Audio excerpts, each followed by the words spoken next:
The only way they can send this MVP to his fifth team in 5 years. Mind you, they just traded away 3 starters and a first-round pick for this dude last year. Hello, basketball fans. Welcome back to our channel, where we bring you the latest insights and updates from the world of sports. Today we're diving deep into the intriguing career of one of the NBA's most polarizing figures, Russell Westbrook. The question on everyone's mind, is Russell Westbrook's illustrious career finally over? Let's break it down. Russell Westbrook's journey in the NBA began when he was drafted by the Seattle Supersonics in 2008. Little did we know that this UCLA standout would become one of the most explosive and dynamic players the league has ever seen. Westbrook quickly made a name for himself with his athleticism, tenacity, and triple-double prowess. Over the years, Westbrook's accolades have been nothing short of impressive. He's a former NBA MVP, multiple-time All-Star, and the proud owner of several triple-double records. His relentless playing style and never-say-die attitude have earned him the respect of fans and peers alike. However, as we'll explore, the latter part of his career has been marked by uncertainty and a changing narrative. While Westbrook's individual achievements are unquestionable, his journey in recent seasons has been turbulent.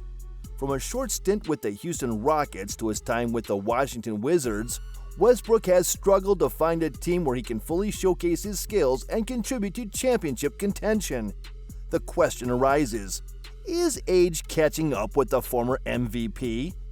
As with any professional athlete, the toll of injuries is an inevitable part of the game. Westbrook, known for his relentless style of play, has faced his fair share of physical setbacks. Knee injuries and wear and tear over the years have raised concerns about his long-term durability and ability to maintain peak performance. Let's talk about that wild Clippers trade for James Harden. What a roller coaster! Things took a nosedive with 4 straight losses, including a head-scratcher against the struggling 1-8 Grizzlies. Ty L initially said he'd give it 10 games before shaking things up, but after an 0-5 start, it was time for a change. Enter Russell Westbrook, who found himself on the bench. Now, the word on the street is that Russ suggested it himself, but who knows? It's Hollywood, and we've got reputations to protect. Imagine a superstar benched by both the Lakers and the Clippers. Not a great look. Anyway, whether it was Russ's idea or not, this move seems to have put the brakes on his career. The Clippers snagged a win in the first game, with Russ riding the pine. Check out Alperen Sengun making moves and Paul George blocking shots. It was a game changer. Alright, so get this. With just 10 seconds left, James Harden pulls off a killer step back, nails the and-one game winner, and boom! The Clippers snagged their first win since that big trade. Exciting stuff, right? Now, the media was eager to hear from Russ about watching the game from the bench, but the guy was MIA, like nowhere to be found. The funny thing is, the Clippers have only dropped 2 games since they benched Russ back in mid-November. But here's the kicker. Russ has been dodging the media like it's a game of hide and seek. And get this. When the Clippers lost to Denver without Jokic and Jamal Murray, Russ got into it with some fans. Yeah, he lashed out at some dude in the stands. Now I get it. Fans can be idiots sometimes. But Russ is extra sensitive when things ain't going his way. Right now, it seems like he's fading into the background. Okay, let's rewind a bit. So last year's playoffs were a bit rough for Russ, right? He went from playing around 30 to 34 minutes a game before the whole Harden trade drama kicked in. Fast forward to his 4th game off the bench, and guess what? Russ only got 14 minutes on the court. That's like random role player territory, not the former MVP we knew. Now, here's the kicker. Russ is basically rocking a minimum contract, putting him in the same league as Moses Moody or Ricky Rubio. Yeah, you heard it right. Even Reggie Jackson, who recently cooked him on the court, is making more bank than Russ these days. The culprit? James Harden, of course. But hey, switching gears for a second, can we talk about the excitement of seeing Victor Wembanyama in action this year? I mean, I've already caught a glimpse of Steph, and now I'm hyped for more. Alright, let's talk about Russ and James. Fans have this wishful thinking that these guys would be awesome if they just played or moved off the ball. But come on, we've got Ben Simmons needing to shoot and Zion needing to stay in shape. It's a wish list. The reality check hits, though. In LA, they've made it clear they'd prefer Harden over Russ. A month ago, Russ was their main man, especially in the playoffs. Remember that clutch dagger block on Devin Booker in Game 1 against the Suns? That sealed the deal, and he even knocked it off Book to keep possession. Talk about unexpected heroics.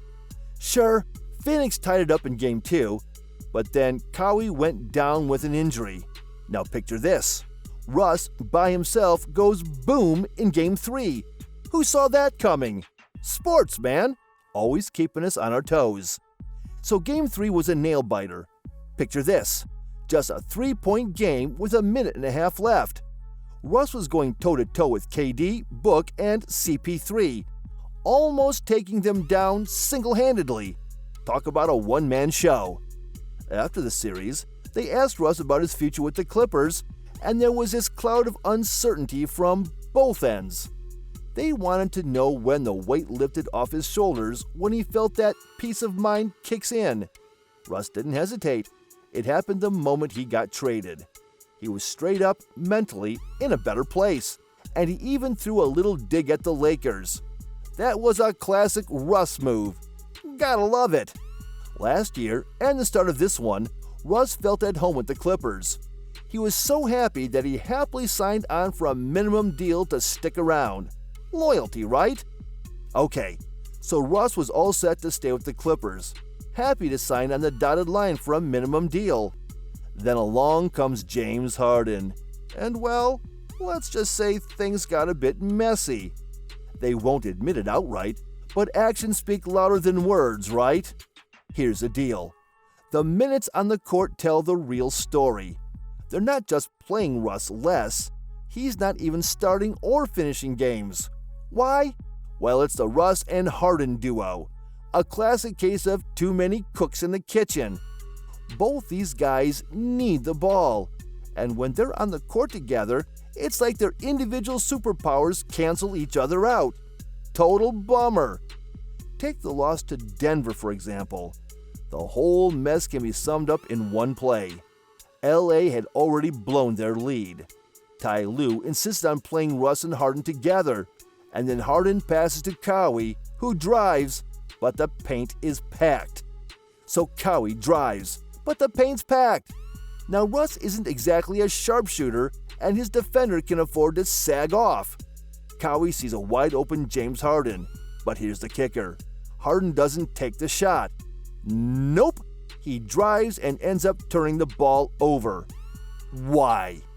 Well, turns out that playing off the ball is a bit weird for him, and he's not quite sure what to do. This isn't a new problem. Remember Houston? Same deal. The Rockets were actually better when it was just Harden or Russ on the floor, not both. They even went so far as to trade Clint Capella to try to make it work. But guess what? It's still a hot mess.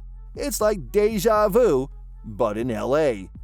So Ty Lue gave it a shot, trying to play non-shooter Zubac, Russ, and Harden together. But surprise, surprise, it didn't work. They went 0-5. Now, if both Russ and Harden need the ball, but Russ can't shoot, you gotta go with Harden, right? Tough call. So where's Russ's career at now? Dude's benched, not closing games, and he's not exactly thrilled.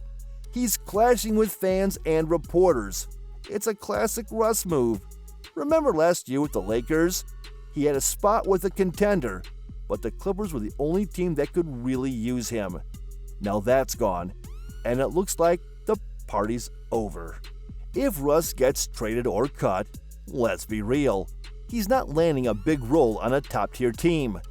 Best case scenario? Starting for a struggling team. Maybe the Bulls, after they trade away half their roster. Wild times in the NBA, right? Alright, check it out. Ty Lue tried rolling with non-shooter Zubac, Russ, and Harden on the court together, and let's just say it was a total disaster. 0-5 is not a good look. Now both Russ and Harden are dealing with this needing the ball issue, but Russ can't shoot like Harden can. Tough choice, right?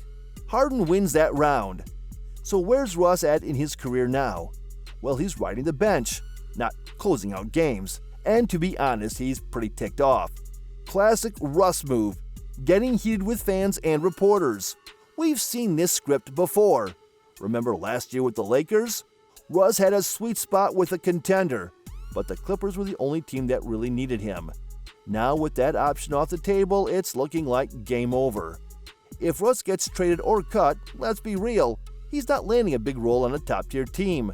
Best case scenario, starting for a struggling team, maybe the Bulls, after they do some serious roster clearing. Now the big question is, does Russ even want that? I mean, the reason his career might be on the rocks is because the guy's got a hefty dose of pride and a fat bank account. He's not looking to end up like Jordan Poole and Kyle Kuzma, putting up numbers on a struggling team and becoming the butt of the joke. I even made a video about how Russ could be the NBA's third billionaire after Michael Jordan and LeBron James. It's not some wild dream, it's a legit goal he could hit. I'm guessing he'd rather chase that dream than uproot his family to Charlotte for a season. The other option? Maybe he joins a contender but takes on a smaller role. The Suns and Celtics could use some extra depth. But hey, picture this. Russ going back to where it all began in OKC. He was the OG, the guy who kicked off the Thunder Era in Oklahoma. It could be pretty darn cool to see him mentoring the next generation there, don't you think? Alright, let's rewind to the good old days when Russ and KD were lighting up the playoffs for OKC. They were deep into the postseason every year, hitting up the conference finals 4 out of their 8 seasons together, and even making it to the NBA Finals in 2012. Those were the glory days. Fast forward to the aftermath of KD leaving. Russ stepped up big time, giving the city something to cheer about. His scoring went through the roof, hitting 32 points a game. Plus, he was dishing out dimes like he was a second coming of Magic Johnson. But the highlight of that season? It was all about breaking Oscar Robertson's triple-double record. Picture this. The night Russ shattered that record was the peak of his career. He did it with an assist, hitting 418 with the crowd going absolutely bonkers. The crazy part, his team was down by 10 points, but Russ was locked in. He took over, scoring at the rim and bringing OKC within 2 points with just 3 seconds left. Now that's a baller move. Alright, picture this. With just seconds left, the Thunder drew up an inbounds play. And let's be real, everyone knew who was taking the last shot. The ball ends up back in Russ's hands, deep shot, and he nails it. What a perfect ending, right? That play is probably why Russ thinks he can still bring it. And hey, no wonder, the guy's got a ton of pride. Now here's the kicker. The Clippers don't seem to share that belief. I mean, if they did, they wouldn't have gone and snagged James Harden. Makes you wonder if Russ saw the writing on the wall the moment they brought Harden in. It's a bit sad, to be honest. If this is the end of the road for Russ, I hope people remember him at his peak, hitting those clutch shots, not as the guy the Lakers and Clippers decided to move on from. In the ever-changing landscape of the NBA, Russell Westbrook's career appears to be at a crossroads. From the highs of deep playoff runs with OKC to breaking triple-double records, Russ has left an indelible mark. However, the recent challenges with the Clippers, James Harden's arrival, and a changing role suggest a potential turning point. While Russ's pride and historic achievements remain undeniable, the Clippers' actions speak louder than words. The once dynamic force is now benched, and the question looms, is this the end? Whether he seeks a lesser role on a contender or embraces a mentorship role, the narrative of Russ's career hangs in the balance. As fans, let's remember the explosiveness, the triple-doubles, and the unforgettable moments. Whether he rises again or steps into a new chapter, Russell Westbrook's legacy remains a compelling story in the annals of NBA history. Don't forget to share your thoughts below, hit that like button, and subscribe to our channel for more sports insights.